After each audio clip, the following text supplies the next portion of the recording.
All right, Ancient Civ. First video from me, right? Not one from the internet. Let me just quickly talk about a wrap up from yesterday, right? So you did an assignment about Christianity yesterday, and I want to mention two things about the religion that the worksheet didn't get into. So first is that there is one aspect of Christianity that doesn't necessarily make it better than other religions, but it makes it unique.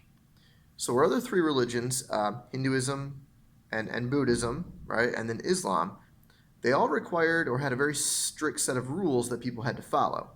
Now, I suppose Christianity kind of does too, but here's where it differs. So Hinduism, if you want to escape reincarnation, you have to follow the rules of your caste very closely.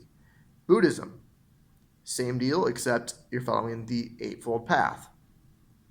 Islam, if you want to go to heaven or paradise, you have to follow, remember, the five pillars. So fasting, visiting Mecca, okay? You have to follow those very, very closely. Christianity does have a set of rules, but it really is not dependent upon you following them for you to get to heaven, right? Rather, it's more the fact that Christianity teaches that Jesus died on the cross, and because he was the Son of God, he also was able to be resurrected, right? Come back to life, and that, faith in that, is what gets you into heaven. So it's not really about what you've done, it's what God or the Son of God, Jesus, has done for you. So that makes Christianity a little bit unique in terms of world religions. Second thing I'll mention, Christianity, like any religion, is of course an idea, right? It's in your head. And that's going to be important when we transition to world history next year as sophomores.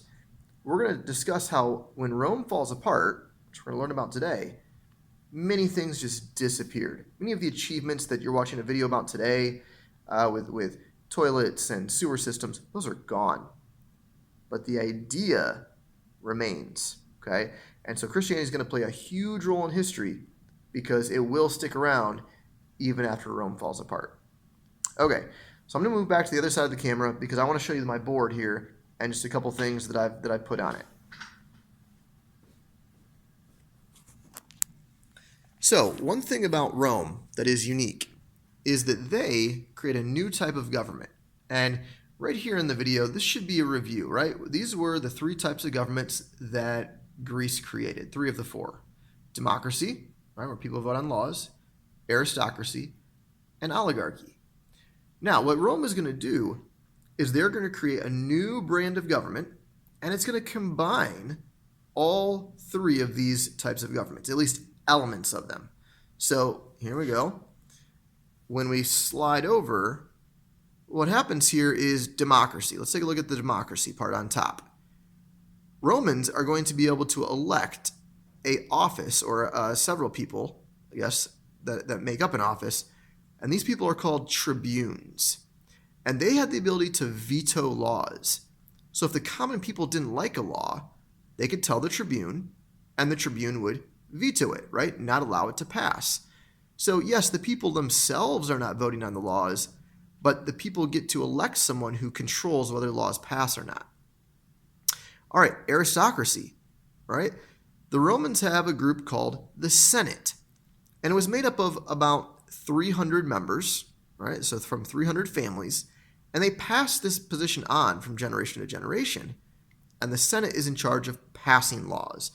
So they're the ones that come up with the ideas and vote to pass them. But they would, of course, remember, need the tribunes to agree to it. But that's the aristocracy element, right? This power passes on through the family. Oligarchy, needing a particular skill. The Romans also had some other offices, which I won't name, but these were chosen by either the people or the Senate. And these offices were supposed to be filled by people who were very skilled at that position. Okay, so we might be talking tax collection, maybe office in the army, a religious position, and of course you're supposed to be good at those types of things in order to get chosen. So you see, the Romans have elements of all three types of governments. And we call that today then, and we have a version of it today in America, of course, we call it a republic, where largely people don't actually vote on laws, but people get to choose the officials who run the government for them, right? And so if you step back, that is largely what's happening here in Rome. Now, I'll grant you the Senate, of course, the people aren't choosing, but this is a mixture of a small group and also an idea of democracy. And that's what we do today. Okay, last element. You're going to watch kind of a somewhat violent, maybe gory video. You might have watched it last year, actually, about gladiator combat.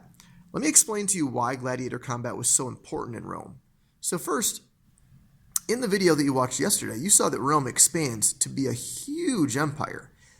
And along the way, they gain, honestly, millions of slaves, way more than Sparta and Athens that we've talked about previously. Now that sounds great, right? Slaves will do a lot of work for you. But this many slaves actually causes massive unemployment. The average Roman didn't have any work to do. And when you're unemployed, you cause problems. So to solve that, the Romans decided, okay, let's use something called bread and circuses. So let's give out free food as people come to the Colosseum to watch the gladiators fight, right? So they'll get food, which they need because they're unemployed, and we'll entertain them all day so they can't be causing trouble.